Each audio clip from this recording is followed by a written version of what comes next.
about the tool of grace that God has given us. If you've ever been in construction long enough, if you've worked around tools, at some point or another, you've noticed somebody who was using a tool the wrong way. And not because they were just on purpose doing it the wrong way, it's just because they just didn't know.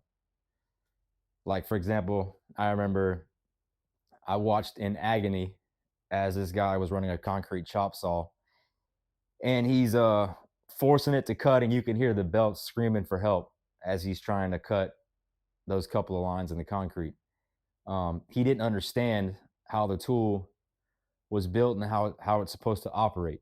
He didn't understand that you're supposed to let the RPMs build up as you're cutting and keep the RPMs high. It'll cut a lot better.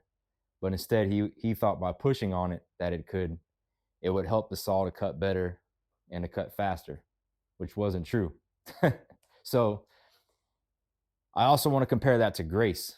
A lot of times as Christians, especially in America, we have misconstrued and we have misused grace. Grace is not meant to be like, you just keep on sinning and then God's just going to keep on forgiving you. It's kind of like you're pushing the limit, like that guy running that concrete saw, pushing those belts to the limit. That's not what grace is. First of all, in Ephesians chapter 2, it talks about that we are saved by grace. We are saved by faith alone, by grace alone in Christ Jesus, which means it was a free gift of God. There is nothing that any of us could have done. We are saved solely on grace. It is a free gift, salvation. Now it also goes on in Ephesians chapter 2 to talk about we were created to do good works. So we were created so that Christ could do good works through us. The way that we do those good works is being empowered by his grace.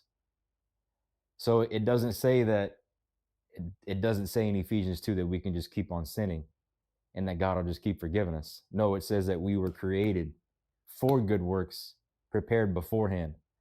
So you are saved by grace, and then you are empowered by grace to do and perform good works and to live a life full of righteousness.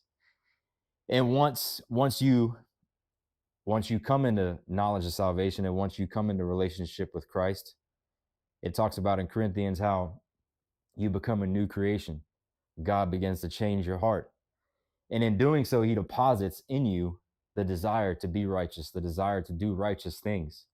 And in Matthew chapter 5,